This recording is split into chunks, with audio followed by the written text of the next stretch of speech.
Oh, bakit tanghali ka na? Wala ka bang pasok ngayon? Mamaya pa po ang pasok ko. Ma, meron na ba kayong pambayad sa trip namin sa Vietnam? Naghahanap nga ako eh. 50,000 pa lang ang nasa akin. Sabi ko nga kay Ate Nancy mo, baka may mahiraman sa mga katrabaho. Kailangan po bago magkatapusan makabayad na ako. Kung hindi ako makakapag-exam. Hindi ba pwede na kalahati muna ang ibayad mo, tapos tsaka na lang yung kalahati? Hindi ko po alam kung pwede yon. Itanong mo mamaya pagpasok mo ha.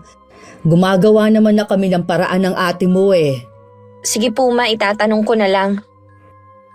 Madalas ang pagiging sutil sa pamilya ay nagdudulot din ng sariling kapahamakan. Hindi kasi marunong makinig at masinusunod ang sariling kagustuhan. Kapag nandyan na ang problema, pamilya pa rin naman ang hinihingan ng tulong. Hi Miss Gwen, mapagpalang araw sa inyo at sa lahat na nakikinig sa inyong channel. Ako po si Nancy at nasa 26 edad. Tubong Bulacan po talaga kami ng pamilya ko. Pero dito na sa Laguna naninirahan. 2 lang po kaming magkapatid at si mama na lang ang kasama namin. May ilang taon na rin po kasing sumakabilang buhay ang aking ama. Gusto ko pong ibahagi ang karanasan ko. Hindi lang may kinalaman sa kababalaghan, kundi sa pinagdaanan namin ng pamilya ko mula nang mamatay ang aking ama. At kung paano namin to nalampasan. Nakahiram ka ba sa mga katrabaho mo, nak? Hindi po ma, mga bago lang din kasi sila sa trabaho eh. Yung iba sa kanila, nagbabayad din ng utang. Puro din kasi sa utang nila kinukuha yung pagpapaaral sa kanila noon. Wala na rin kasi akong mautangan sa trabaho. Alam kasi nila na wala na halos natitira sa sahod ko at puro din ako loan. Susubukan ko po sa iba. Kapag wala pa rin, mapipilitan na akong umutang sa nagpapatubo ng pera. Sinubukan ko na rin kasing umutang sa mga kapatid ng papa ninyo. Lahat sila wala din. Tsaka may utang pa rin ang ama nyo sa kanila eh. Kung nakinig lang sana kasi sa atin si Carol noon eh. Hindi sana aabot sa ganito. Sinunod nyo kasi ang kapritsyo eh. Wala na tayong magagawa. Nandito na eh. Ang akin lang po, sana hindi tayo umabot sa ganito. Magtulungan na lang tayo kung paano natin mairaraos ang pag-aaral ng kapatid mo. Ginagawa ko naman po lahat eh. Sana gumawa rin siya ng paraan. Ano naman kasi ang malay ng kapatid mo? Baka meron siyang kakilala na pwede nating utangan. Sabi ko nga sa kanya eh, kausapin si Preston. Baka may maitulong ang boyfriend niya. Isa pa yan. Bakit niyo hinayaang mag-boyfriend habang nag-aaral pa? Ako nga noon, nung sinabi niyo na bawal hindi talaga ako nagpaligaw. Kaya siguro tuluyan ng walang nanligaw sa akin ngayon. Kesa naman sa maglihim ang kapatid mo, mas mahirap yun. Pagdating talaga kay Carol, ang luwag niyo. Ay, wag na nga nating pag-usapan ng kapatid mo. Isipin na lang natin kung saan tayo kukuha ng pera. Sa 1 linggo na ang deadline eh. Nung gabi na nakahiga na ako, tumawag ang best friend kong si Ian. Sinabi niya meron siyang pinsan na nagpapautang. Yun nga lang medyo mataas ang tubo. Nabuhayan naman ako ng pag-asa. Kaya sabi ko bukas puntahan namin para makausap ko. Kinabukasan ang ganda ng gising ko. Naabutan ko si mama na nagluluto sa kusina. Mukhang maganda yata ang gising mo. Tumawag po kasi si Ian kagabi. Meron na tayong mauutangan. Mamaya po pupuntahan namin paglabas namin ng trabaho. Ay salamat naman iha. Pakisabi rin kay Ian, hulog talaga siya ng langit. Ang dami na niyang naitulong sa atin. Akala ko nga po hindi niya ako matutulungan. Nalapitan na rin niya ang mga kapatid at mga kakilala niya. Mabuti na lang po nag-chat ang pinsan niya sa kanya dahil nalaman sa isa rin nilang pinsan na naghahanap siya ng mauutangan. Wala na tayong problema. Makakabayad na rin ang kapatid mo. Ilang araw na nga yung malungkot Akala siguro hindi siya makakapag-exam. Hindi kasi siya pinayagan na kalahati muna ang ibigay. Sabihin niyo po sa kanya na wag nang malungkot. Matutuwa yun. Makikita ko na ulit na ngumiti ang batang yon. Nang matapos ang oras ng trabaho namin ng araw na yon, nagpasama na ako kay Ian sa bahay ng pinsan niya. Mabilis naman kausap ang babae at maunawain. Imbis nga na 5% ang tubo, kalahati na lang daw. Dahil kaibigan naman ako ni Ian. Nanginginig pa ang kamay ko nung kunin ng sobre na inabot ni Ate Rachel. Ilang sandali pa, nagpaalam na rin kami. Salamat, be. Sabi nga ni Mama hulog ka ng langit. Sabi ko naman sa'yo, be, hindi man kita mapautang ng sarili kong pera, gagawa ako ng paraan. Nawawalan na nga ako ng pag-asa Mabuti na nga lang, nakagawa ka pa rin ng paraan. Hindi ko naman kasi naalala na i-message si Ate Rachel. Mabuti nga at siya na nag-chat sa akin. Ang bait pala ng pinsong kong yun. Oo nga, sa wakas natapos na rin ang problema namin ni Mama. Ay, maiba ako, be. Natapos niyo na bang bayaran yung mga utang ni Tito Bert? Ang laki pa nga ng utang namin na dapat bayaran Ay, wag mo na masyadong isipin. Makakabayad din kayo. Oo nga, kaya lang ang sakit din pala sa ulo. Sinabi mo pa. Kaya nga ako, hanggat maaari ayokong mangutang. Alam mo naman, nag-iipon ako ng pera. Talagang desidido ka na sa plano mong pagpapa-opera para magmukhang babae? Anong sabi ng mga magulang mo? Okay lang naman. Pili kong pera ang gagastusin ko. Gusto pa nga ni Mamsi na bumuntis daw muna ako ng babae bago ako magpa-opera. Ew! Kadiri kaya! Tama naman, para may magtuloy ng apelido nyo. Aba, nag-iisa ka nga kasing lalaki sa pamilya nyo. Isa ka pa, gaga. Hindi niyo ako mapipilit. Be, sa totoo lang, maswerte ka sa pamilya mo kumpara sa iba.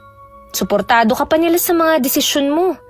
Hanggang ngayon ba hindi ka pa rin sinusuportahan ng mama mo sa gusto mo? Hindi naman sa ganun. Kaya lang wala naman kasi akong pagpipilian, kundi unahin muna sila kesa sa sarili kong kaligayahan. O siya, bago tayo umuwi, kumain muna tayo. Ililibre kita. Nung nabubuhay pa si Papa, hindi namin alam na lulong pala siya sa sugal.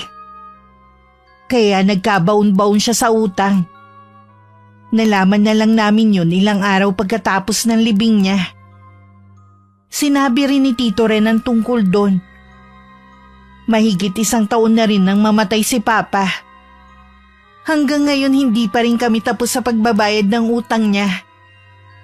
Nakakaya naman kasi kung hindi namin babayaran kahit paunti-unti. Dahil puro kamag-anak at kaibigan ng pamilya ang pinagkakautangan niya. Pagdating sa bahay, agad kong ibinigay ang pera kay Carol. Kitang-kita naman sa kanya ang saya. Binilang pa niya yun. Sakto lang pala to, te, pambayad. Paano yung pocket money ko? Ako na ang bahala doon.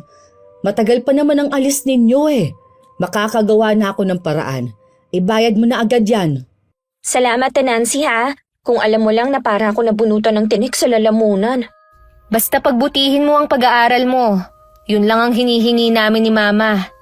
Oo, ate. Kapag nakatapos ako, maghahanap agad ako ng trabaho para makatulong sa inyo sa mga gastusin sa bahay. Aasahan namin yan ni Mama, ha? Oh, sige na. Kumain na tayo. Maghahain na ako. Kayo na lang po ni Carol. Kumain na ako sa labas. Hindi ko kasi matanggihan si Ian Bihira lang yun manlibre. Sayang si Ian, te. Bagay naman kayo, bakla nga lang talaga. Tuloy pa ba yung balak niyang pagpapa-opera ka mo para magmukha siyang babae? Opo, Nay. Nag-iipon pa siya. Hindi ba siya tumutulong sa mga magulang niya kaya siya nakakaipon? Hindi po. Kahit nung nasa poder pa siya ng mga magulang niya, hindi na siya nagbibigay. Okay lang naman daw sa pamilya niya basta makaipon siya. Ang swerte naman pala niya sa pamilya, no? Sinabi niyo pa, kahit anong desisyon niya sa buhay, laging nasa tabi niya ang mga magulang. Akala ko wala na akong iisiping problema. Kaya nakakapag-focus na ako sa trabaho. Nito kasing mga nakaraan, lagi akong lutang. Dahil pagod, hindi ko napapansin ang kakaibang ikinikilos ng kapatid ko. Minsan pa nga biniro pa ako na ililibre niya ako dahil sa tulong na ginawa ko sa kanya. Hindi ko naman sineryoso ang sinabi niya. Dahil alam ko namang wala siyang pera. Hanggang si Mama na mismo ang nakapansin kay Carol. Halata kasi sa kanya ang pagkabalisa niya. Magtapat ka nga. May problema ka ba? Wala po, Ma. Anong wala? Kilala kita, Carol. Sa kilos mo pa lang, alam ko nang merong gumugulo sa'yo. Hindi ko po alam kung paano to sasabihin eh. Ang alin ba? Sabihin mo na, masyado na ako nag-aalala. Ma, huwag po kayong magagalit ha. Hindi ko naman ginusto ang nangyari eh. Diretsuhin mo na ako. Ano ang nangyari? Ma, yung perang ipambabayad ko sana sa trip namin sa Vietnam, naisugal ko po. Ano? Pinangsugal mo? Naengganyo po akong isugal kasi sabi nung kakilala ko, malaki ang pag-asa ko na manalo doon. Lahat daw ng tumataya, nagiging triple ang balik ng pera. Huli na nung nalaman ko na na-scam na pala ako. Diyos ko! Eh bakit ka naman nagpauto? Maraming manloloko sa panahon ngayon. Lahat ba ng pera isinugal mo? Opo, anong gagawin natin, Ma? Sa Lunes na ang exam namin. Yan pa talagang inaalala mo. Sana naman inisip mo ang mararamdaman ng ate mo. Inutang lang niya ang pera na yon. May tubo yun. Nag-iisip ka ba talaga, ha? Gusto ko lang naman na lumaki ang pera ko eh. Hindi ko naman po alam na lolokohin niya ako. Kahit ka mag-anak pa, pagdating sa pera, kayang manloko ng kapwa.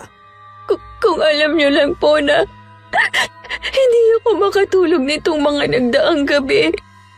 Iniisip ko yung pera kung paano maibabalik sa akin. Hindi ka pa natuto sa ama mo. Tingnan mo, nabaon siya sa utang dahil sa pagsusugal. Tapos ikaw, ginaya mo pa siya. Desperada na kasi akong magkapere. Ginawa na nga namin ang paraan, hindi ba? Ibabayad mo na lang, pero inuna mo pang isugal. Patawarin niyo po ako, Ma. Hindi ko naman sinasadya. Humanda ka kapag nalaman ng ate mo. Tanggapin mo na lang ang lahat ng sasabihin niya sa'yo. Total, ikaw naman ang may kasalanan. Nung pagdating ko, tahimik lang sila. Hindi pa rin nila sinabi ang problema. Akala ko naman pare-pareho kaming pagod kaya wala silang imik. Nakahiga na ako nang pumasok si Carol at umupo sa higaan ko imbis na sa kama niya. Noon ko lang napansin na matamlay siya. Oh, bakit ganyan ang mukha mo? Daig mo pa ang naluging Bombay ah. Pagod lang ako, te. Ganun talaga ang buhay estudyante. Lalo na ako. Working student pa ako noon. Ate Nancy, kapag ba nawala ako, malulungkot ka? Ano bang klaseng tanong yan, ha? Sagutin mo na lang, please. Oo naman. Hindi lang ako malulungkot. Iiyakan kita habang buhay. Sorry, te, kung pasaway ako minsan, ha? Anong minsan? Lagi kang ang pasaway eh. Sa ating dalawa, ikaw ang sutil, kahit nung mga bata pa tayo.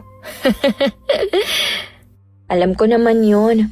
Siguro kapag nawala ako, wala na rin kayong problema ni Mama. Magsabi ka nga, Carol. May problema ka ba? Wala, te. Gusto ko lang makipagkwentuhan sa'yo. Sigurado ka ba? Oo naman. Matulog na nga tayo, maaga ka pa bukas. Hindi ko nilang pinagtuunan ng pansin ang naging usapan namin ni Carol. Kung may problema kasi siya, sigurado namang sasabihin sa akin ni Mama. Kinabukasan pinakiramdaman ko si Mama kung may sasabihin. Pero hanggang makaalis ako, wala naman siyang binanggit tungkol kay Carol. Uy, be, minsan labas naman tayo kapag walang pasok. Naku be, gustuhin ko man. Alam mo naman nagipit ako eh. Ayoko namang may masabi si mama na alam kong marami pa kaming utang gumagala pa ako. Minsan lang naman eh. Gusto mo libre kita? Ayoko nga no. Lagi ka na lang nanlilibre sa akin eh. Tsaka meron naman akong naitatabi. Yun nga lang, baka may masabi si mama. Ano ba yung si Tita Heidi? Mula nang mamaya pa si Tito Bert, naging KJ na. Parang gusto kayatang buruhin sa bahay niyo. Pagdating nga sa akin, mahigpit siya. Pero pagdating kay Carol, maluwag naman siya. Buti hindi ka nagseselos sa magkaibang trato sa inyo ng kapatid mo. Hindi naman. Nung nabubuhay naman kasi si Papa, ako ang lagi niyang pinapaboran. Ay, naalala ko na naman si Tito Bert. Hindi mo iisipin na may malaki siyang problema, no? Hindi mo kasi makikita sa itsura niya at masayahin siya lagi. Parang naririnig ko pa mga tawa niya eh. Yung pala, tinatago lang niya sa likod ng tawa ang malaki niyang problema. Kaya nga ang hirap pa rin tanggapin na wala na siya eh. Ay, kahit wala na siya, nag-iwan naman siya ng alaala na hindi niya makakalimutan. Yung mga utang niya. Hindi niya rin siguro inaasahan na mawawala siya agad. Akala niya may oras pa siya para mabayaran ng mga utang niya. Naku be, nalulungkot ka na naman. Huwag na nga natin pag-usapan ang tungkol kay Tito Bert. Kahit ilang taon pang lumipas, ganito pa rin ako kalungkot kapag mapag-uusapan ng Papa. Ay siya sa day off natin labas tayo. Sa mall lang naman tayo eh. Gusto ko lang magpalamig. Bahala na be, i-message na lang kita. Wala pa rin akong kamalay-malay sa nangyayari. Minsan naabutan kong umiiyak si Carol sa kwarto namin. Agad naman siya nagbahid ng mga luha. Hindi pa ako nagtatanong, sinabi na niya agad na naiyak lang siya sa nag-viral na video. Hindi naman ako kumbinsido kaya nagtanong na ako kay mama na nasa kusina. Siya talaga ang nagluluto dahil maaga naman siyang nakakauwi galing munisipyo. Ma, may sinasabi po ba sa inyo si Carol? Tungkol saan, Iha? Kung may problema ba siya? Naabutan ko kasi siyang umiiyak sa kwarto pagpasok ko. Kasi Iha, sinabihan ko nga siya na ipagtapat na sa'yo. Ang alin? Kayo na lang huwang magsabi. Dahil mukhang walang balak magsalita si Carol. Kasi Iha, yung ibinigay mo na ipambabayad sana niya, na ipatalo niya sa sugal. Akala niya dodoble ang pera niya, yung pala, scam lang. Ano? Lahat ba ng pera? Pati yung inutang ko?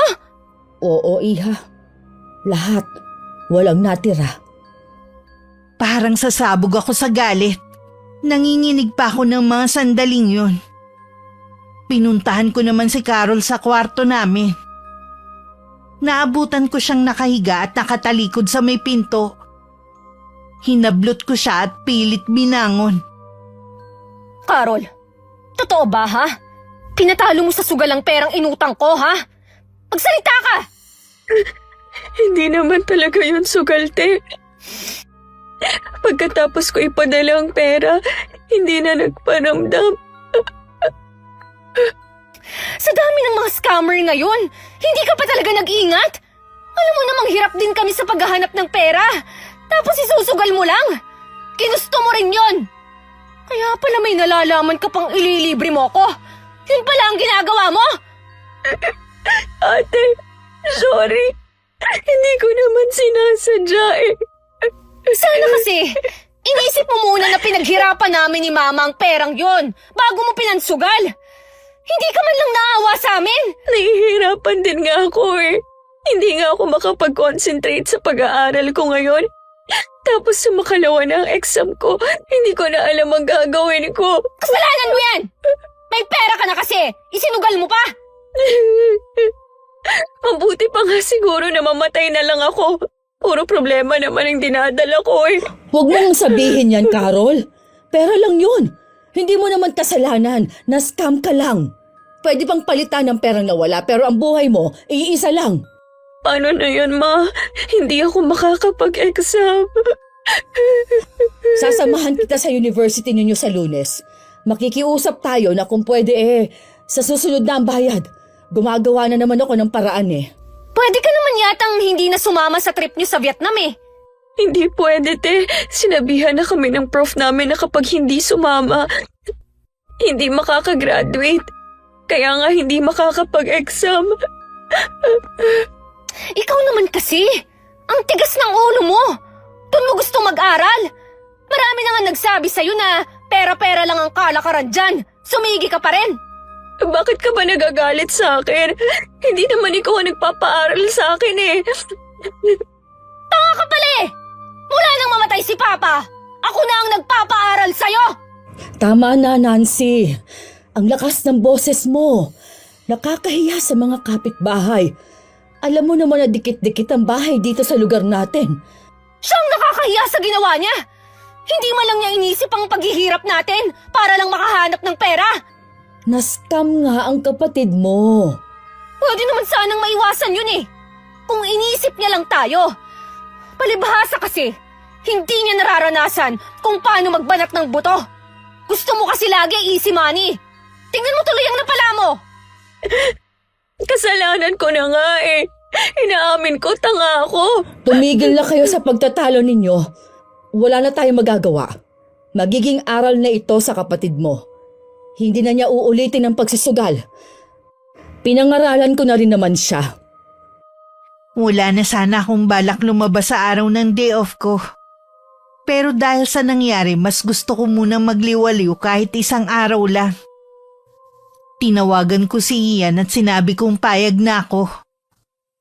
Tuwang-tuwa naman siya at sa palagay ko napapatalon pa habang kausap ako. Nang umalis ako, sinabi ko lang na may lakad kami ni Ian. Nakabihis na ako noon at hindi ko na sila inintay na makasagot. Ramdam ko naman ang pagsunod nila ng tingin sa akin. Saan na naman kaya sila pupunta ng baklang yun? Hayaan na lang natin ang ate mo kesa nandito lang siya sa bahay. Baka mamaya mag-away na naman kayo. Paano yan, ma? Sayang yung isang taon ko kung titigil ako sa pag-aaral. Nilapitan ko nga ulit ang mga kamag-anak natin. Nagbabaka sakali ako na makahiram. Puro wala ang sagot nila Si ate kaya baka may kakilala siya. Doon sa inutangan niya ng 60,000, baka pwede pa siya ulit makautang. Malaki rin ang 100,000. Baka hindi na siya pautangin. Siguradong malaki na ang tubo nun. Kawawa naman ang ate mo. Baka hindi na makaahon sa utang. Paano naman ako? Gusto ko makatapos, ma. Nag-iisip nga ako ng paraan. Bukas na nga po ang exam ko Kaya nga sasamahan kita bukas. Baka po merong pera si Ian. Utusan niyo naman na mangutang si ate sa kanya. Alam ko nga may pera siya. Dahil nag-iipon ng pampa-opera daw. Para daw maging ganap ng babae. Yun naman pala may pera naman siya. Pakiusapan mo na manghiram si ate sa kanya, ma. Dati nang nangungutang sa kanya ang ate mo pero hindi siya pinahiram. Subukan lang niya kamo. O sige, pag uwi ng ate mo mamaya, kakausapin ko ulit siya. Samantala, may yaki ako namang ikinuwento kay Ian ang ginawa ni Carol. Kahit siya nagulat sa ginawa nito at hindi makapaniwalang sasayangin lang ang paghihirap ko sa paghahanap ng pera. Kasalukuyan kaming nasa food court ng mall na pinuntahan namin. Pinili ko yung sa sulok at malapit sa CR para wala masyadong makapansin sa amin. Alam ko kasing magiging emotional ako. Ano ba naman ang kapatid mo, be? Parang hindi nag-aaral Hindi ginagamit ang utak. Yun na nga Matinding pagpipigil lang talaga ang ginawa ko para hindi siya masabunutan. Tapos ganun lang ang sasabihin ni Tita Heidi. Hindi ko rin maiwasan na mag-alala dahil nagpapahiwatig si Carol na magpapakamatay. Pambihira naman ang kapatid mo. Siya na nga itong nakagawa ng kasalanan, siya pa may gana magpakamatay. Ikaw nga na puro hirap ang nararanasan, hindi man lang pumasok sa isip mo yan. Bukas na ang exam niya. Sasamahan daw siya ni Mama para makiusap. Baka nga makatulong ang promissory note. Bahala na sila kung ano ang gagawin nila. Ginawa ko naman ang lahat eh. Oo nga. Ay, ipahinga mo na lang yung isip mo, be. Ay, baka naman magkasakit ka pa niyan. Ay, buti kung aalagaan ka nila. Gustuhin ko mang magpahinga. Eh kasama ko naman sa bahay ang nagpapasakit ng ulo ko. Yun nga lang. Ay, mabuti pa mag-ikot-ikot muna tayo para ma-relax ka. Mabuti pa nga. Gusto ko pag uwi ko mamaya, matutulog na lang ako. Malalim na ang gabi nang ihatid ako ni Ian. May sarili siyang sasakyan na 1 taon na lang matatapos na niyang hulugan. Yun ang unang beses na hinatid niya ako sa amin gamit ang kotse niya. Ayoko sana magpahatid. Kaya lang nag-aalala siya sa akin na uuwi ng gabing-gabi na. Hinintay ko munang makaalis si Ian bago ko pumasok ng bahay. Bahagya pa ako nagulat nang biglang bumukas ang ilaw sa sala. At nakita ko nakatayo si Mama sa may bintana. Bakit gising pa po kayo? Hinihintay kasi kita. Kaninong kotse yung gamit ni Ian? Sa kanya po yun. Malapit na nga niyang matapos hulugan eh. Ah, talaga? Bakit pag pumupunta siya dito, hindi niya gamit? Nagtitipid po siya sa gas eh. Nancy, mukha naman okay si Ian. Ang ibig kong sabihin baka meron siyang naitatabi. Baka naman pwede kang humiram sa kanya. Kung may pera man po siya, alam niyong merong pinaglalaanan yung tao. Babayaran naman natin sa kanya kapag nagkapera na tayo eh. Kailan pa tayo magkakapera, Ma? Kailangan na rin niya yun. Ibig sabihin, hindi ka nagagawa ng paraan para makabayad si Carol? Gumawa na ho ako ng paraan, di ba? Baka kasi merong gawing masama ang kapatid mo. Kanina, habang kaming dalawa lang, wala na siyang bukang bibig kundi ang pagpapatiwakal. Ayokong mawala sa atin ang kapatid mo. Napakamakasarili naman niya. Lahat na nga ginagawa natin para sa kanya eh. Tapos ito pa ang igaganti niya. Tanggapin na lang kamo niya na hindi na siya makakapag-aral dahil sa kagagawan niya. Sayang naman kasi ang 1 taon. Tapos magpapa-enroll na naman siya. Wala na po akong pampa-enroll sa kanya sa susunod. Hindi ka ba naaawa sa kapatid mo, ha? Siya po ba naaawa sa atin, ha? Bata pa kasi ang kapatid mo. Kaya hindi pa niya naiintindihan ang sakripisyo natin sa kanya. Mga 21 na siya. May boyfriend na nga siya eh. Tapos sasabihin niyo, hindi pa niya naiintindihan ang sitwasyon natin. Ako na ang nakikiusap sa'yo. Wala na nga po akong magagawa pa. Subukan mo lang na utangan si Ian. O kaya sabihin mo na gusto ko siyang kausapin. Mabuti pa po dumirekta na lang kayo sa kanya. I-chat niyo na lang siya. Mabuti pa nga. Ang hirap mo ng pakiusapan ngayon eh. Kinabukasan walang pasok ang public at private school sa lahat ng antas dahil sa bagyo. Hindi naman kasi ako mahilig makinig ng balita kaya wala akong alam sa panahon. Kaya pala pabugso-bugso ang ulan kahapon. Pumasok pa rin ako kahit may bagyo. Pwede naman kasing sa bahay na lang ako. Pero alam ko kasing kukulitin lang ako ni na Mama. Nung lunch break nagkausap kami ni Ian. Binanggit nga niya na nagchat nga daw sa kanya si Mama at nangungutang. Ako nga ang gusto niyang magsabi sa'yo eh. Kahit anong paliwanag ko, ipinipilit pa rin niya ang gusto. Ay, ganun nga siguro mga nanay. Lahat gagawin para sa anak. Kay Carol lang naman siya ganun eh. Ay, kung hindi ko pahihiramin si Tita Heidi, ikaw naman ang kukulitin nila na gumawa ng paraan. Kapag pinahiram mo si Mama, hindi ko kasi alam kung mababayaran niya agad. Ay, hayaan mo na. Maliit lang naman na sakripisyo to sa akin. Paano naman ang plano mo? Pwede tuloy lang sa pag-ipon. Sa'yo ko ibibigay ang pera, ha?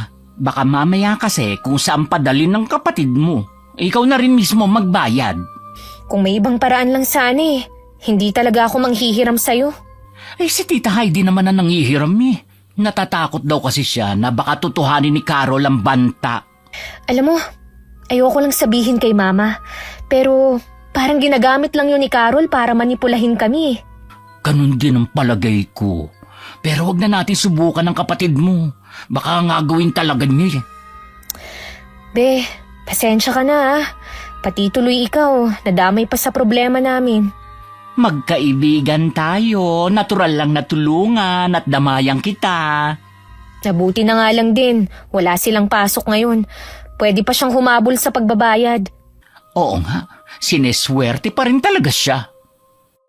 Kahit gusto ko sanang makatipid sa pamasahe dahil malakas nga ang ulan nung hapon, napilitan na lang ako mag-taxi pa uwi.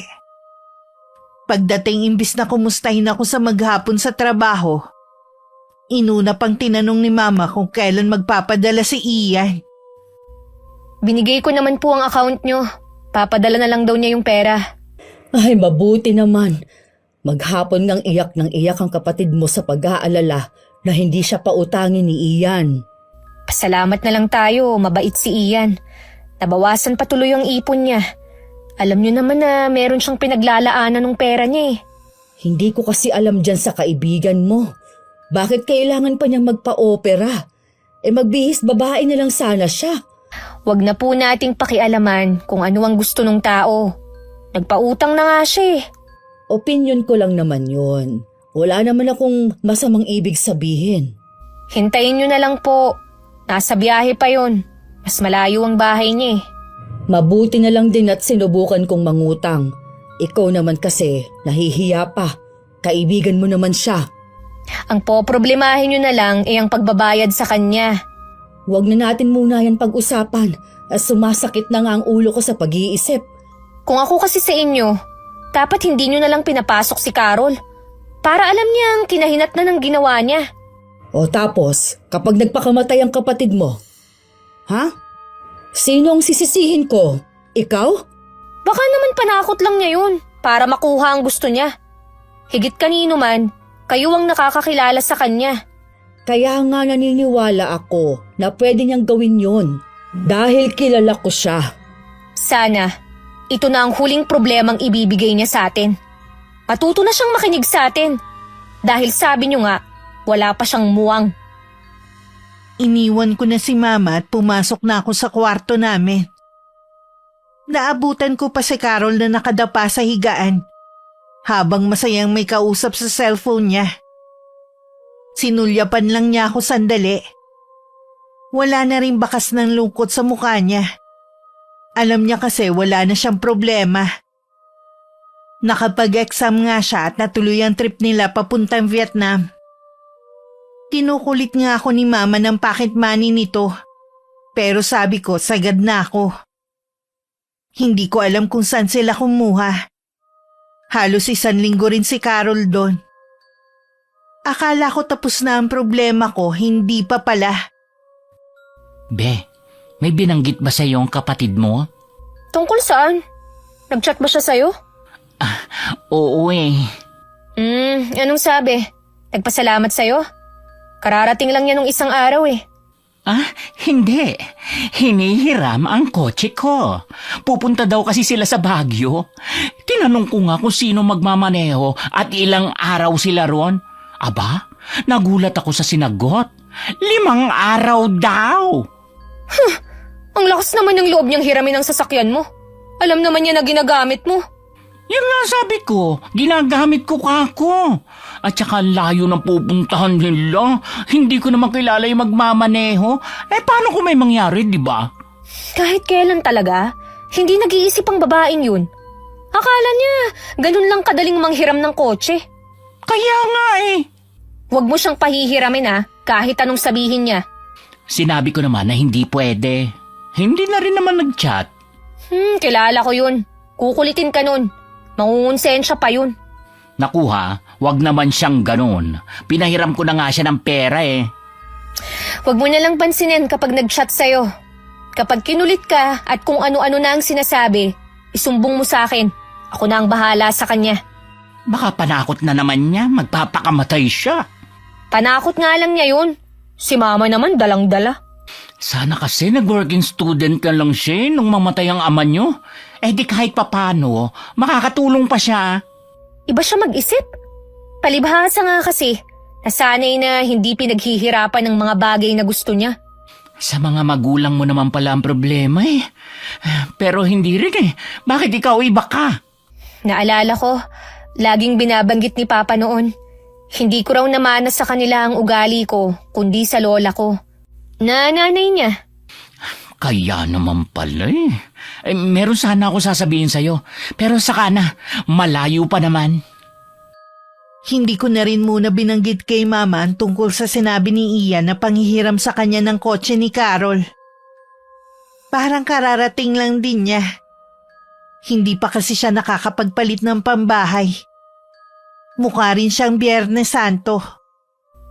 May problema na naman po ba? Ay, nalulungkot lang ako. Sumahod kasi ako. 500 na lang ang natira sa akin. Pinambayad ko na sa utang. Ganun po talaga. May obligasyon pa tayo eh. Huwag na kayong malungkot.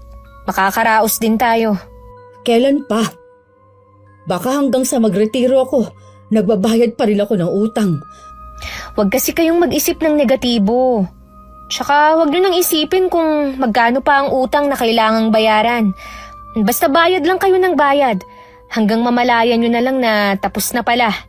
Minsan, naiisip ko kung pinarurusahan ba ako ng Diyos dahil hindi na ako nakakapagsimba. Isipin nyo na lang po na pagsubok lang ito sa atin.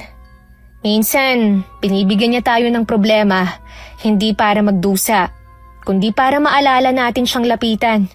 Siguro nga anak. Ma, umuwi na po ba si Carol? Nag-chat sa akin kanina. Baka daw gabihin siya. Ay, kawawa nga ang kapatid mo eh. Bakit naman siya kawawa? Paano kasi nagkukwento siya nung nasa Vietnam daw sila. Wala man lang siyang nabili na kahit ano kundi kape lang. Samantalang ang mga kaklase niya, ang daming nabili na pasalubong. Hindi naman po yun ang ipinunta niya ron eh. Kahit na, nakakaawa pa rin. Hindi po yun nakakaawa. Dahil nagawan naman natin ang paraan kung paano siya makakasama dun. Sa 1 linggo nga, sa Baguio naman daw sila pupunta. Wala nang katapusan na gastos. Ganun talaga. Gusto niya sa private school siya pag-aralin eh. Ang dami naman kasing university na libre. Kung may gastos man, maliit lang ang mga babayaran. Naisip ko nga na tama ka. Sana sinunod ko na lang ang sinabi mo nung mamatay ang papa ninyo na ilipat na siya ng eskwelahan. Sa bahay kasi na to, ako ang lagi niyong hindi pinapakinggan eh. Para din naman sa pamilya natin ang sinasabi ko eh. Alam ko naman yon. Patawarin mo sana ako kung nababaliwala kita lagi. Pakiusap lang po, Ma, ha? Kayo na lang ang bahala sa gagastusin niya sa pagpunta nila ng Baguio. Wala na talaga akong malalapitan. Gumagawa na nga ako ng paraan. Sabi ko sa kanya, magsabi rin sa mga pinsan niya na may trabaho na.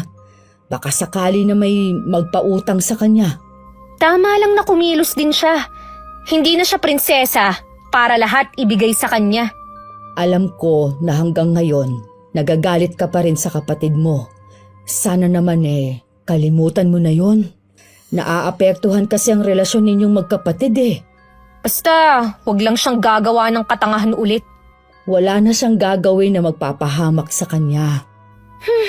Sana nga. Sige na, Ma. Magpapahinga muna ako. Kanina pa kasi masakit ang ulo ko eh. Biglangan sumakit ang ulo ko. Nang makapagpalit ako ng damit, nahiga lang ako. Hindi ko naman alam na makakatulog ako. Hindi ko rin namalayan ang pagdating ni Carol at pagpasok sa kwarto namin. Lingid sa akin, meron na naman siyang hinihiling kay Mama. Na kahit si Mama hindi alam kung paano siya mapagbibigyan. Naalimpungatan na rin ako dahil sa narinig kong pag-uusap nila. Saan naman ako hihiram ng kotse, ha? Walang basta-basta magpapahiram sa atin. Yun nga pong kotse ni Ian, ilang araw lang naman eh. Di ba nga, sabi sa'yo ginagamit niya? Mag-bus ka na lang, makakamenos ka pa. Mahirap nga po, hindi ko alam kung paano bumiyahe sa bus. Baka maligaw pa ako eh. Di ba may kaklase ka naman nakasama? Imposible naman na walang nakakaalam ni isa sa kanila. Mas madali nga kasi kapag may kotse. Kung pinipilit mo talaga, ikaw ang maghanap ng mahihiraman. Nag-chat nga ulit ako kay Ian pero hindi na siya sumasagot. Hindi kaya nagsumbong na siya kay ate? Hindi pa siguro dahil wala namang binanggit ang ate mo kanina. Napakadamot naman ng baklang yun. Hindi ko na nagugustuhan yung lumalabas sa bibig mo, ha? Naturingan kasi siyang kaibigan ni ate, walang silbi. Anong walang silbi ang sinasabi mo dyan? Sa kanya nga galing yung pera na ibinayad mo para makasama ka sa trip niyo sa Vietnam. Sige na nga po, ako na lang ang bahalang maghanap ng mahihiraman. Makinig ka na lang sa akin. Mag-bus ka na lang papunta doon kasama ng mga kaklase mo. Baka kung ano pang mangyari sa kotseng hihiramin mo siguradong kami na naman ang ate mong mamomroblema sa huli. Napapailing na lang ako sa narinig kong pag-uusap nila. Sa hapunan, tahimik lang kami. Nagpapakiramdaman sa isa't isa. Kinabukasan day off ko, nagkita na lang kami ni Ian. Tawang-tawa siya habang nagkukwento ko sa kanya tungkol kay Carol. Ibang klase rin ang kapatid mo, be. Mga ipili talaga ang gusto. Ay, ang dami nga niyan chat sa akin Talagang hindi ko pinansin. Siguradong nagngingit-ngit na sa galit yun. Nagulat nga ako Hindi siya kinampihan ni Mama. Kinontra pa siya sa gusto niyang mangyari. Ay, baka natauhan na rin si Tita Heidi. Ay, sana nga. Dahil totoo naman na kapag may masamang nangyari sa kotse na hihiramin nila, kami na naman ni Mama ang problemado sa huli. Sinabi mo pa, be. Ang dami nyo nang ang problema ni Tita dadagdagan pa niya. Kapag hindi siya nakinig sa amin, bahala na siya sa buhay niya. Hindi ko na siya tutulungan. Lalayasan ko pa sila kapag nagkataon. Uy, gusto ko yan. Nagiging palabang ka na, be. Dapat nga nung ka pa bumukod Nasa tamang edad ka na rin naman. Tingnan mo ko, pagka-graduate ko pa lang, hinayaan na ako mamuhay mag-isa ng mga magulang ko para daw matuto ako sa buhay. Iba naman kasi ang sitwasyon mo sa akin Sa bagay nga, ay sana dumating yung panahon na makakapag-enjoy ka rin. Ano nga pala yung sasabihin mo sa akin sana?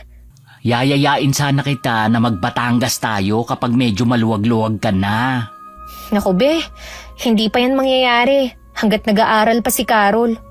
Ay, yun na nga din na naisip ko Tingnan mo nga yung itsura mo. 25 ka pa lang pero ang tanda na ng itsura mo. Lagi na lang nakakunutan noo. Ay sige ka, lalo kang tatandang tignan yan. Hindi ko na namamalaya na kunot na pala ang noo ko. Magpa-facial tayo minsan. Baka makatulong. Tsaka na yung mga plano mo. Kapag marami na akong pera, kahit araw-araw pa.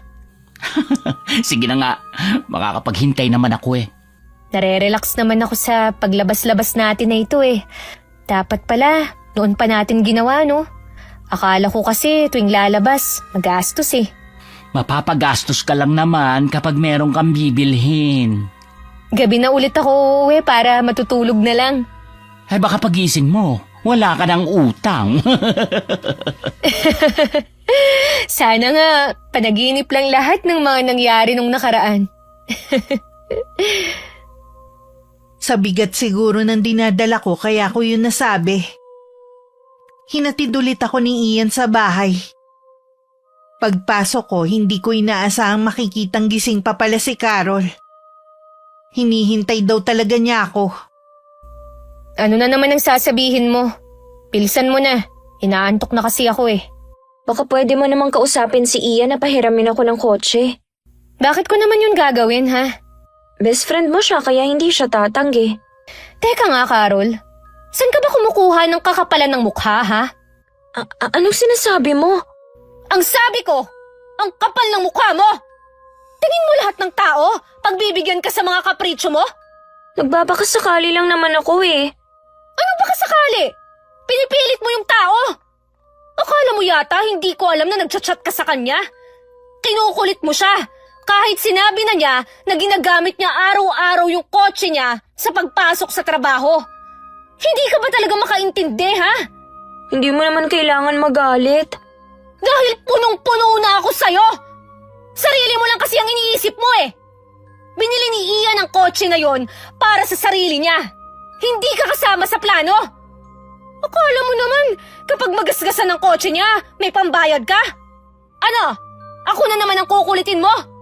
Hindi pa nga natatapos ang problema natin. Balak mo na namang dagdagan. Oo na, hindi na ako hihiram sa kanya. Bakit parang ikaw pang nagmamalaki dyan, ha? Hoy! Hindi ka prinsesa para lahat ng gusto mo, ibibigay namin. Magkaroon ka naman sana ng delikadesa. Dahil oras na may gawin ka na namang kalokohan. Lalayas ako sa bahay na to! Hindi nakakibo si Carol. Tinalikuran ko na siya at nakita ko pa si Mama na nakatayo sa tapat ng pinto ng silid niya. Hindi naman siya nagsalita hanggang makapasok ako sa kwarto namin. Nagpupuyos pa rin ako sa galit. At parang gusto kong itapon ng lahat ng makita ko para maibsan ang nararamdaman ko. Mula ng araw na na-scam si Carol, lumayo na talaga ang loob ko sa kanya. Naging mainitin na rin ang ulo ko. Hindi na rin buo ang tiwala ko sa kanya. Pagkatapos ng matindi naming pagtatalo, hindi na kami nagkibuan. Hanggang nalaman ko na nakaalis na siya papuntang Baguio. Mabuti, napilit niyong mag-commute na lang siya. Hindi naman niya kabisado ang pagpunta sa Baguio eh. Baka kung mapano pa sila. At isa pa, marunong lang siyang magmaneho, pero wala siyang lisensya. Nakahiram siya ng sasakyan. Ha? Kanino siya nakahiram? Sa pinsan ninyong si Nikki. Naman, bakit niyo pinayagan? Kilala niyo naman ang mama ni Nikki. Nalaman ko lang naman nang paalis na siya. Buong akala ko nga, magko-commute lang sila. Gusto lang naman kasi niyang magyabang sa mga kaklase niya eh. Yun na nga. Buti sana kung sarili niyang kotse. Ay nako, sana walang maging problema. Dahil oras na may nangyari na naman, hindi ko na siya tutulungan. Matitiis mo ba ang kapatid mo? Dapat nga noon pa eh, para matuto siyang tumayo sa sarili niyang paa. May kasalanan din ako eh. Sinanay ko kasi siya sa marangyang buhay. Nasanay siyang laging nakikipagsabayan sa mga kaklase niya. Na hindi dapat. Tingnan niyo tuloy, napakasutil ng babaeng yun. Gusto niyang manipulahin lahat ng tao sa paligid niya. Pwede pa naman siyang magbago eh. Hindi pa naman huli ang lahat. Sa nakikita ko, hindi niyo na siya mapapasunod ngayon. Pag uwi niya, kakausapin ko ulit siya. Inaasahan ni Mama na pagkatapos ng 5 araw babalik na si Carol. Pero hindi pa rin siya nakakauwi. Wala rin tawag mula sa kanya. Hindi rin sumasagot sa mga chat ni Mama kahit naka-online naman. Pang-6 na araw tsaka siya umuwi na balisa. Sinabi niya agad na binangga sila at tinakasan. Nasa bahay daw ng kaklase ang kotse ng pinsan namin. At hindi masabi ang nangyari. Yan na nga bang sinasabi ko eh. Hindi ka nakinig sa amin ng ate mo? Wala naman po kaming kasalanan. Kami nga ang biktima eh. Tinakasan kami. Siguradong magagalit si Nikki at ang tita Stella mo. Kilala mo naman kung paano yun magalit. Hindi pa nga po alam ni Ate Nikki eh. Sabihin mo na sa kanya habang maaga pa. Huwag mo nang patagalin pa. Sigurado naman na alam na niya na nakabalik ka na. Natatakot po ako. Baka nandun si Tita Stella. Si Ate Nikki walang problema pero iba ang mama niya. Mata pobre yun eh. Ay alam mo naman pala eh. Pero ang lakas pa rin ang loob mo na manghiram. Paano po yan? Sigurado na sasabihin na lang ipagawa natin. Saan tayo kukuha ng pera na pampagawa? Tsaka na lang nating isipin yan. Sasamahan na kita sa bahay ng pinsan mo. Basta, maging mapagkumbaba ka lang. Hihingi naman po ako ng tawad eh. Pinuntahan nga nila ang bahay ng pinsan namin na malapit lang naman sa amin. Nagkataon na wala dun si Nikki at si Tita Stella lang ang nandun. Lalong natakot ang kapatid ko sa nakikitang talim sa mga mata ng tiyahin namin. Nakakatanda siyang kapatid ng papa namin. Hindi kami ganun ka-close sa kanya dahil sa ugali niya. Hindi niya kinikilala ang mga kamag-anak na mahirap lang ang katayuan. Nasaan ang kotse ng anak ko? Dapat kahapon mo pa sinoli yun ah. Nasa car wash pa ba? Tita, may sasabihin po ako. Huwag sana kayo magagalit ah. May nangyari ba? Sumagot ka, wag mo akong pinaghihintay. Nabangga po yung sasakyan. Ano? Binangga mo? Iniingatan yun ni Nikki. Nananahimik kasi ang kotse dito, hiniram-hiram mo. Hindi ka naman pala marunong mag-ingat. Ate, huwag ka naman magalit. Hindi naman sinasadya ng anak ko eh. Hindi rin siya ang nagmamaneho. Napakayabang kasi ng anak mo. Feeling mayaman. Baon naman kayo sa utang. Hoy, ikaw Carol, huwag masyadong lumipad ng mataas. Wala ka pa naman nararating eh. Tingnan mo tuloy ang nangyari. Nakaperwisyo ka pa. Ipagagawa na lang namin. Hindi naman namin tatakasan ng obligasyon. Dapat lang. Sa uli-uli, pagsabihan mo yung anak mo, Heidi. Oo, ate. Pasensya na talaga sa nagawa ng anak ko. Hindi naman talaga niya sinasadya eh. Walang may gusto sa nangyari. Hanggang makauwi, walang tigil sa pag-iyak si Carol. Maliban kasi sa mga masasakit na salitang sinabi sa kanya ng tiyahin namin, napahiya din siya sa mga taong nakarinig sa mga sinabi ni Tita Stella. Awang-awa naman sa kanya si Mama. Wala siyang tigil sa pagpapatahan sa kapatid ko. Maya-maya tumawag ang tiyahin ko. Tinatanong kung nasan ang kotse at sila mismo ang kukuha at magdadala sa talyer na pipiliin nila. Bakit dadalhin na agad nila? Wala pa naman tayong pera na pampagawa. Narinig mo naman ang sinabi ko. Ang sagot lang sa akin, maghanap na ako ng pera sa lalong madaling panahon. Sorry, Ma, ha? Hindi ko sinasadya. Nabigyan kayo ng problema. Kung nakinig ka lang sana sa amin, hindi tayo aabot sa ganito. Magbibigay naman po ng pera ang kaklase ko. Hindi pa rin sapat yun. Saan po tayo lalapit para humingi ng tulong? Iniisip ko na nga kung kanino pa ako pwedeng lumapit eh. Hindi na pwede sa mga katrabaho ko. Sira na kasi ako sa kanila. Wala nang magtitiwala sa akin na magpautang. Sa mga kamag-anak naman natin, may utang pa tayo sa kanila. Si Ate Nancy na lang palang pag-asa natin. Nakalimutan mo na ba ang sinabi niya, ha? Kapag may problema ka na naman na ginawa, hindi na siya tutulong sa atin. Sinabi niya lang yun. Hindi niya ako pababayaan. Hindi ako kayang tiisin ni Ate Nancy. Kilala mo ang ate mo kapag sinabi niya. Pakiusapan niyo po si Ate, Ma. Oo naman, kakausapin ko pa rin siya pagdating niya. Tatanggapin ko na lang ang mga masasakit niyang salita. Basta tulungan lang niya ako. Sana naman kasi, maging aral na sa'yo ang nangyari. Kanina pa ako hindi mapakali.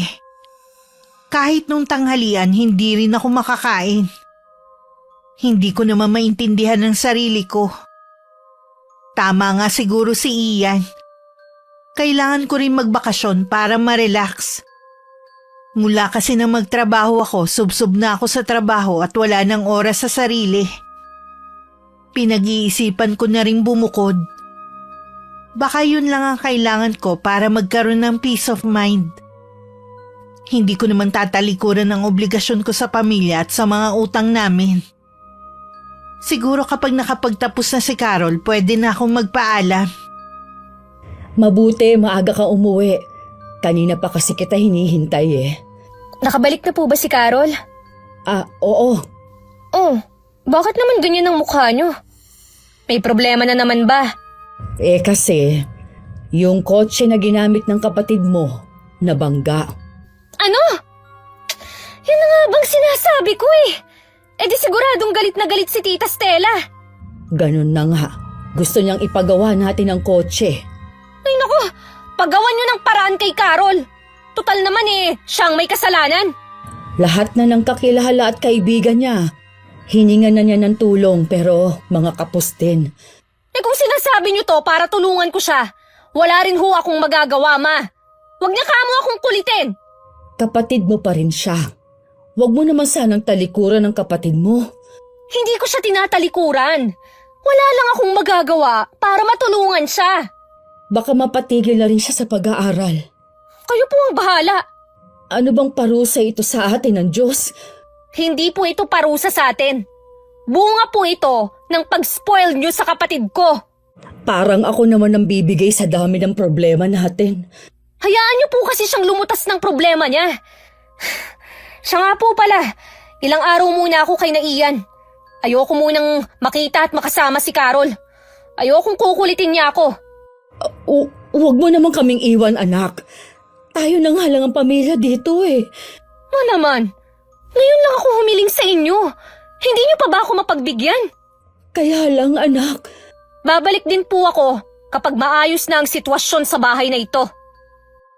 Wala ang kapatid ko ng mga oras na yon. Isang maleta din ang dala kong damit. Naaawa man ako kay mama pero kailangan ko tong gawin. Hanggat nasa bahay ako, hindi matututong kumilos si Carol. Pagdating sa inuupahang apartment ni Ian, sinalubong niya ako at kinuha ang dala ko. Alam niya ang pagdating ko dahil tinawagan ko siya. Alam mo bang tumawag sa akin si Carol? Umiiyak ang bruha at nagmamakaawa na tulungan ko siya. Galit na galit nga daw ang tiyahin niyo at kailangan paggawa ang kotse. Sabi ko, wala na ako mapapahiram sa kanya. Sagutin ba naman ako na alam niyang may ipon ako kaya wag daw akong magsinungaling. Kaloko ang kapatid mo ah. Ganun nga yun. Ayaw niyang tinatanggihan siya kapag humingi ng tulong. Akala mo may patago sa akin eh. Hey nako, kapag tumawag ulit sa'yo, wag mo nang sagutin pa. Ay, hindi na nga dahil inaaway na niya ako. Siya nga pala. Salamat nga pala sa pagpapatira mo sa akin dito ah. Wala na talaga akong ibang mapuntahan na hindi ako masusundan ni Carol eh. Sigurado ka ba na hindi ka niya masusundan dito? Oo naman. Hindi ko naman sinabi kung saan ka nakatira eh. Alam mo, Be, masaya din ako na kasama kita. Sa wakas, may kasama na rin ako dito. Huwag kang mag-alala. Makikihati ako sa gastusin mo. Ay, kahit hindi na. Ako nang bahala. Gusto ko habang nandito ka, relax ka lang. Iwan mo muna ang problema sa bahay niyo. Nang malaman ni Carol ang pag-alis ko, galit na galit siya. Kulang na lang magwala siya. Pilit lang siyang pinapakalma ni Mama. Iyak siya ng iyak na para bang nawalan siya ng kakampi. May ilang sandali rin siya sa ganung ayos bago tumigil sa pag-iyak. Nang kalmado na siya, tsaka siya kinausap ng mahinahon ni Mama. May nahanap ka na bang pera? Wala pa po, Ma. Kahit boyfriend ko, hindi ko maaasahan. Nang malaman niya ang nangyari, nakipag-break siya sa akin. Mabuti na rin yon. Habang maaga pa nakilala mo na ang tunay niyang ugali. Oo nga po. Kaya lang ang sakit lang na kung kailan ko siya kailangan. Tsaka naman niya ako iniwan. Parang si ate lang. Intindihin mo na lang ang ate mo. Hindi lang yung nagsasalita. Pagod na rin siya sa kaiintindi sa atin. Siya lang po kasi ang makakatulong sa akin eh. Wala na rin siyang magagawa pa. Tinawagan ko rin si Ian, pero wala din daw. Alam ko, ayaw lang niyang magpahiram. Wala ka naman kasing ipambabayad Ano pong gagawin ko? Galit na rin sa akin si Ate Nikki. Tanggapin mo na lang lahat ng mga sinasabi nila sa'yo. Magpakumbaba ka na lang. Kahit iniinsulto na nila ang pagkatao ko, Oo, dahil ikaw naman kasi ang nagkamali. meron pa po akong gustong sabihin sa inyo. Huwag mong sabihin na problema na naman yan. Opo, may malaki rin po kasi akong utang sa kaklase ko. Sinisingil na niya ako. Dahil sa akin hindi siya nakasama sa trip namin. Hindi ko kasi naibalik yung pera na nakasama sa pagsusugal ko noon. Galit na galit po siya sa akin dahil hindi siya nakapag-exam at hindi makakagraduate.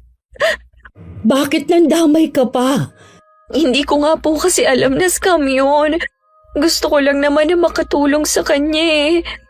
Para mo na rin niloko yung tao. Pakiusapan mo na lang siya na kapag nakahanap ka na lang ng trabaho, tsaka mo siya babayaran. Ibig po bang sabihin, Ma, hindi na ako makakapasok? Kinausap ko kasi ang tita Stella mo kanina.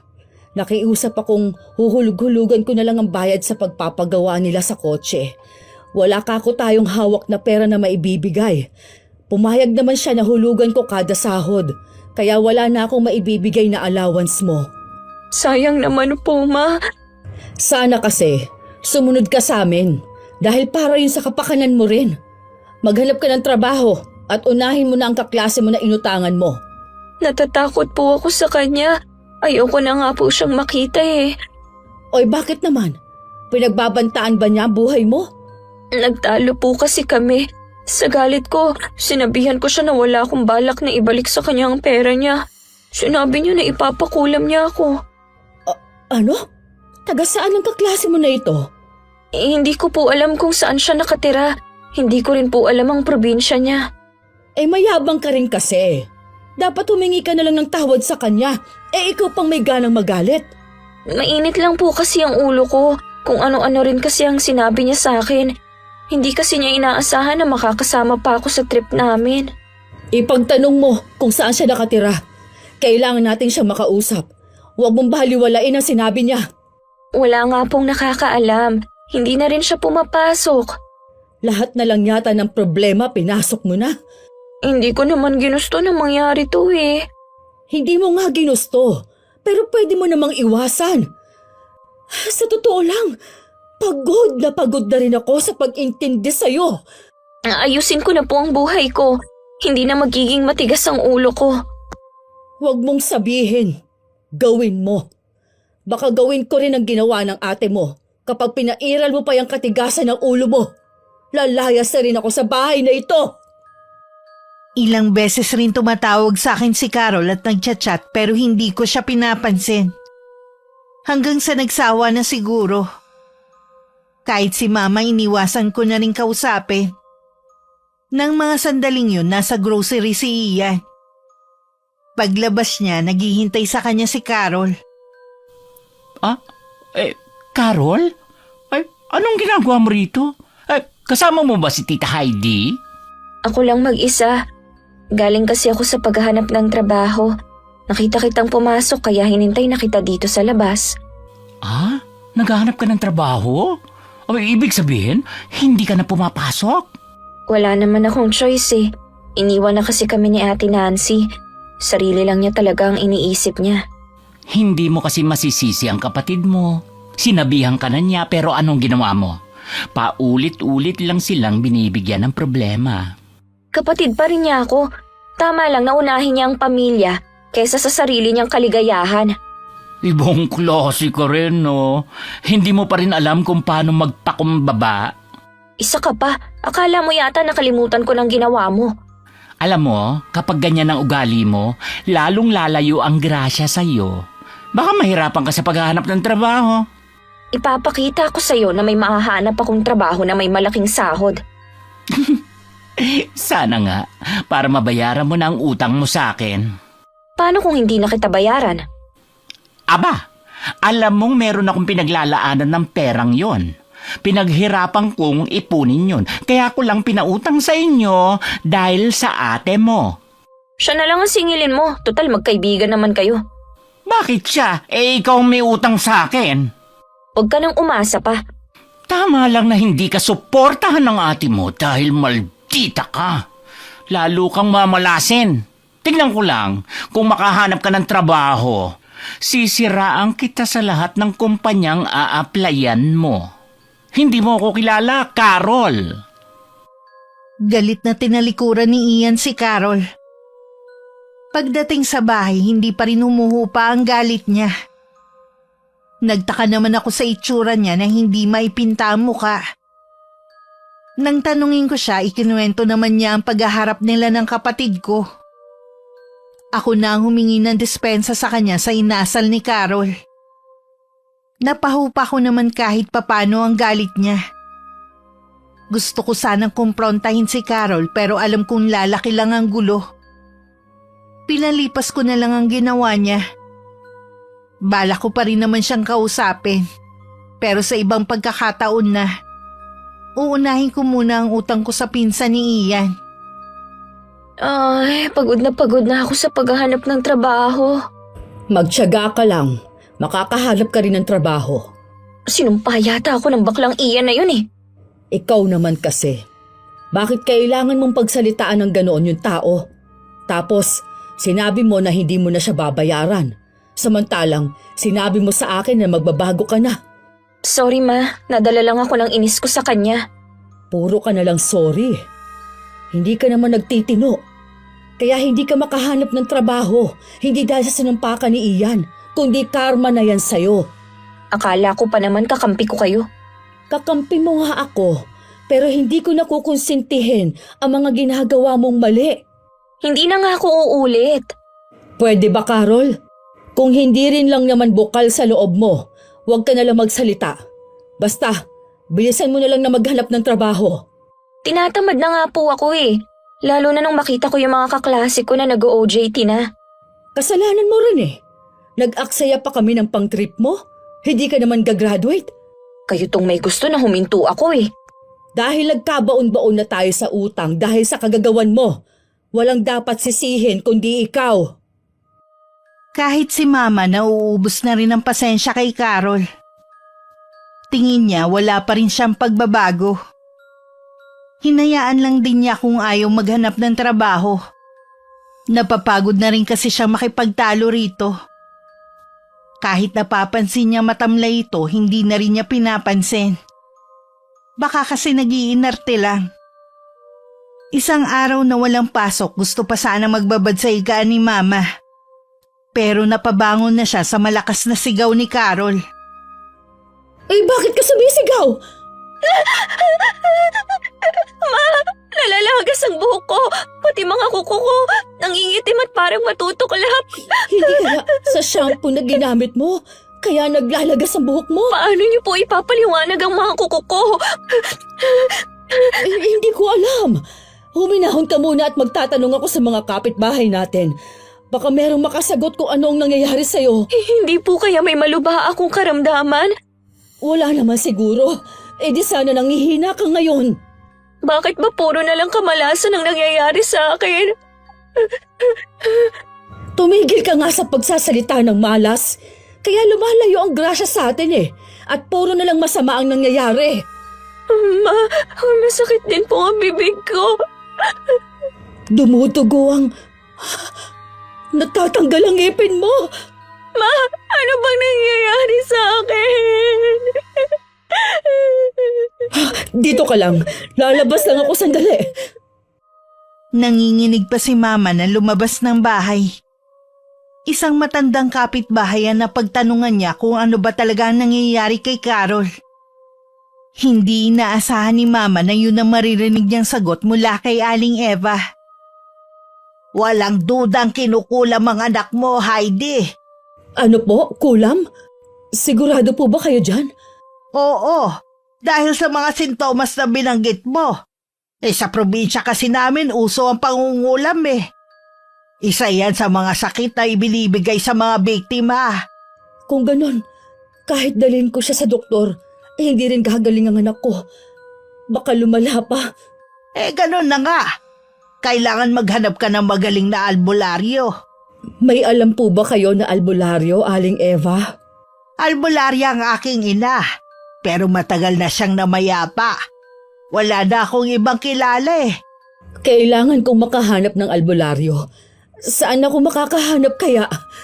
Kailangan mo magmadali. Oras na hindi siya patawarin ng taong kumulam sa kanya, pwede siyang mamatay. Kaya maghanap ka na ng albularyo na lalaban sa taong yon. Nang bumalik si Mama sa bahay namin, nakita niyang namimilipit sa matinding sakit ng tiyan si Carol. Agad siyang lumapit at tinawakan ng tiyan nito. Nagulat siya sa tigas. Parang kasing tigas ng bato at malamig ang pawis nito. May nalaman po ba kayo? Sabi ni Aling Eva, may kumukulam daw sa'yo. Hindi po kaya yung kaklase kong si Rita? Siya lang naman ang nagbanta sa akin eh. Posible nga. Kapag hindi ka niya mapatawad, pwede ka mamatay. Hindi ko naman po alam kung nasan siya para makahingi ng tawad. Kailangan nating makahanap ng magaling na albularyo. Siya na ang bahala sa kung sino man namang kukulam na yon. Saan naman tayo maghahanap? Hindi ko nga alam. Tatawagan ko ang ate mo. May pakialam pa kaya siya sa atin? Oo naman. Sobrang sakit ba ang tiyan mo? Kaya ko naman pong tiisin. Dahil walang pasok, maghapon ako natulog. Umalis naman si Ian para dalawin ng pamilya niya.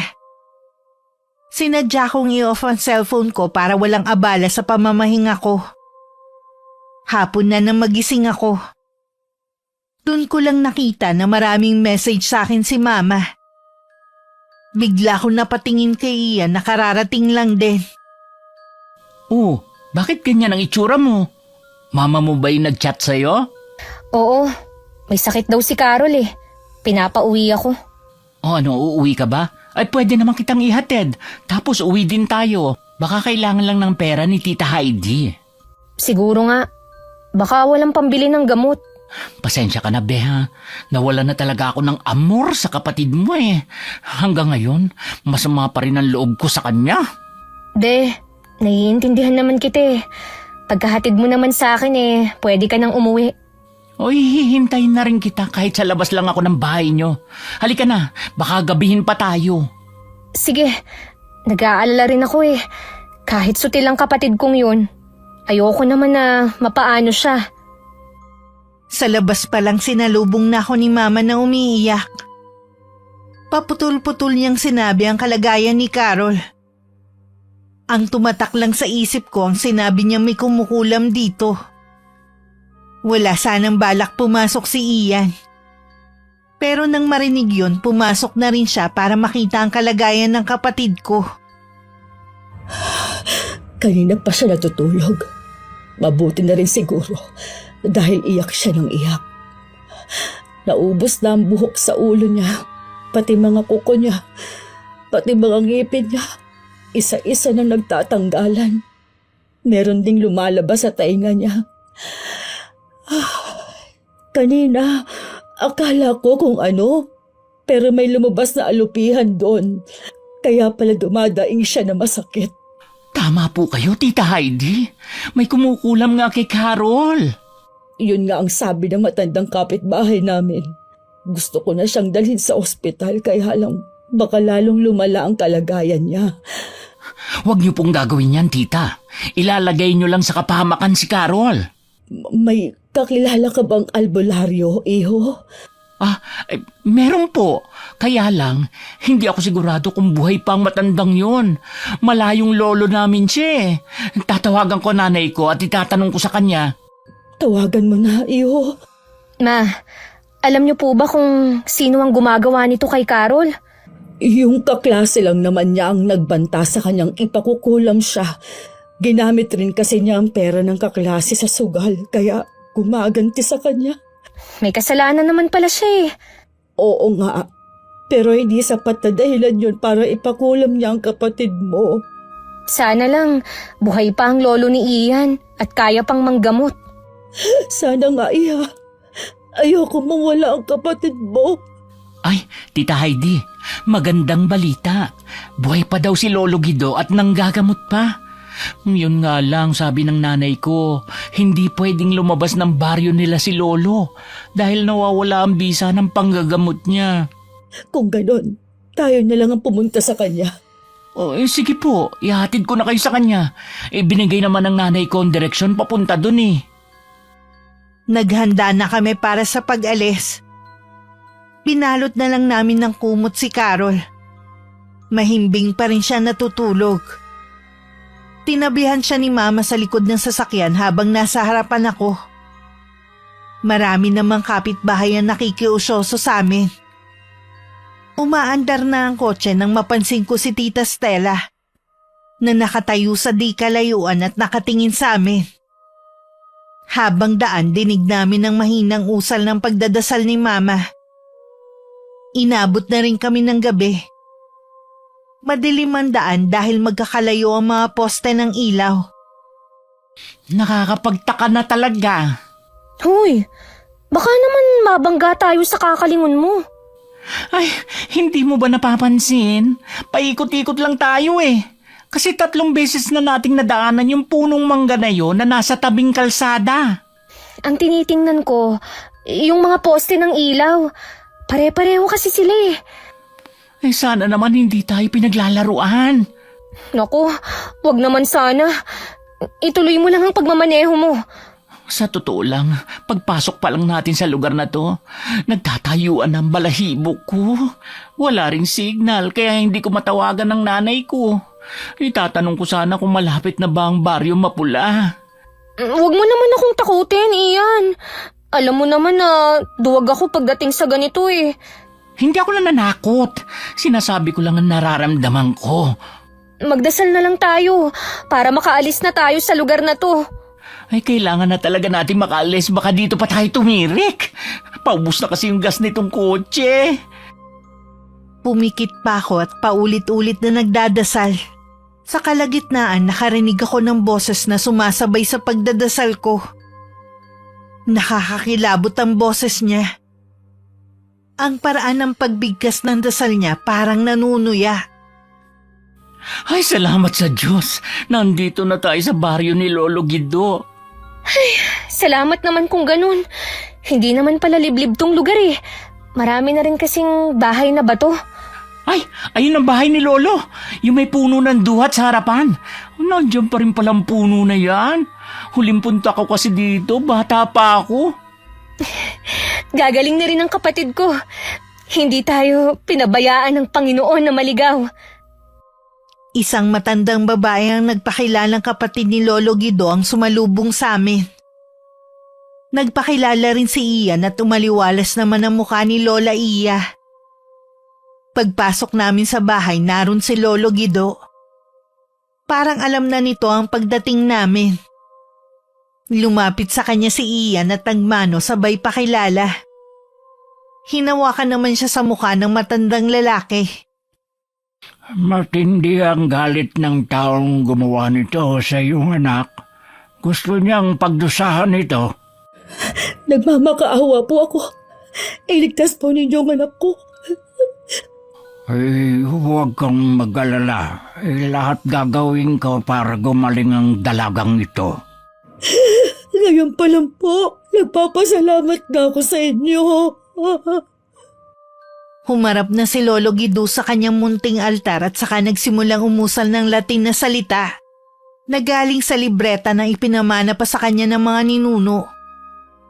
Tingin ni Mama humiwalay ang kaluluwa ng matandang lalaki at naglakbay kung saan. Samantala, sa labas na lang kami naghintay ni Ian. Kinuwento ko rin sa kanya ang naranasan ko kanina. Talaga bang merong humahadlang sa atin para hindi tayo makarating sa bahay ng lolo ko? Ganun na nga. Mabuti na lang. Hindi ako nagpatalo sa nilalang na yun. Hindi ka talaga matatalo. Malakas ang pananampalataya mo eh. Sana gumaling na si Carol. Gusto ko nang bumalik sa dati ang lahat. Magaling si Lolo Guido, kaya wala kang dapat ipangamba. Sana lang, pati ugali ng kapatid mo magamot na rin. Yan din ang hiling ko. Para din naman sa kanya yun eh. Kahit binigyan niya ako ng sama ng loob, hindi ko pa rin gugustuhin na mapahamak siya. Kung ano-ano pa ang pinagkwentuhan namin ni Ian. Katulad ng konti na lang daw pwede na siya makapagpa-opera. Masaya ako para sa kanya dahil malapit na niyang matupad ang pangarap niya. Malakas naman kasi ang loob niya na pumunta ng Thailand. Dahil meron siyang tiyuhin na doon na nakatira na tutulong sa kanya. Alam kong magtatagal siya doon at ngayon pa lang nalulungkot na ako. Umaga na noon nang matapos gamutin ni Lolo Guido si Carol. Pumasok muna kami sa loob. Habang hinihintay namin magkamalay ang kapatid ko, kinausap muna kami ng lolo ni Ian. Kahit gumaling na si Carol, puntahan pa rin niya ang kaklase niyang yun na tumingi ng tawad. Siyang totoong biktima rito, bagamat mali ang paraan ng kanyang pagganti. Sasamahan ko po mismo si Carol sa bahay ng kaklase niya. At ako mismo ang magbabayad ng utang ng anak ko sa kanya. Wala pa rin pong kupas ang galing niyo sa panggagamot, Lolo. Nasa dugo na natin to. Ay, nalulungkot nga lang ako dahil wala man lang magmamana ng panggagamot ko. Marahil lang yun sa akin na lang. Kapag nawala ako, wala nang manggagamot sa pamilya natin. Nakakalungkot man po. Pero hindi natin pwedeng pilitin ng mga kabataan ngayon na sundin kung anong gusto natin. Iba na kasi ang mga bata ngayon. Ay, sinabi mo pa, masyado na silang mapupusok at rebelde. Nagkatinginan na lang kami ni Ian sa huling sinabi ni Lolo Guido. Tugma kasi ang mga sinabi niya sa kapatid ko. Nang magising si Carol, umalis na rin kami. Buong biyahe tahimik lang siya habang nakatanaw sa labas ng bintana. Nakatulog naman si Mama dahil buong gabing puyat. Kami lang ni Ian ang masaya nagkukwentuhan na para bang walang masamang nangyari. Pagdating sa bahay, nagulat kami nang biglang lumapit si Carol. Ate Nancy, Kuya Ian, patawarin niyo ako sa mga nagawa kong kasalanan sa inyo. Pinatatawad na kita. Alam ko naman na pagkatapos ng nangyari sa'yo, magbabago ka na eh. Oo, babaguhin ko na ang masama kong ugali. Mabuti naman, natauhan ka na rin. Sana tuloy-tuloy na yan. Lagi na akong makikinig sa inyo ni Mama para hindi ako mapahamak. Carol, alam ko naman na mabait ka talaga eh. Siguro dahil sa tropa at sa social media, kaya ka nag-iba. Hindi lahat ng nakikita natin sa iba, mabuti sa atin. Ang pinakaiwasan mo ay ang sugal. Walang mabuting maidudulot yan. Hindi ko na ulit gagawin yon. Hahanapin ko rin ang kaklase kong si Rita. Gusto kong humingi ng tawad sa kanya sa nagawa ko. Nagbago ka na nga talaga. Marunong ka nang tumanggap ng mga pagkakamali mo. Ang karanasan kong ito ang nagturo sa akin ng tama. Nakakatakot pero ito siguro ang paraan ng Panginoon para magising ako. Salamat sa inyo. Kayo pa rin ang naging karamay ko sa mga sandaling ito.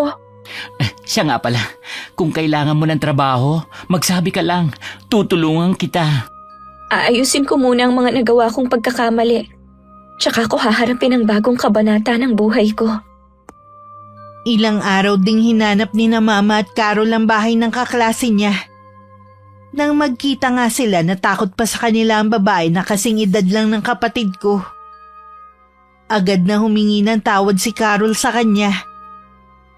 Napaiyak naman ito at humingi din ng tawad sa maling nagawa.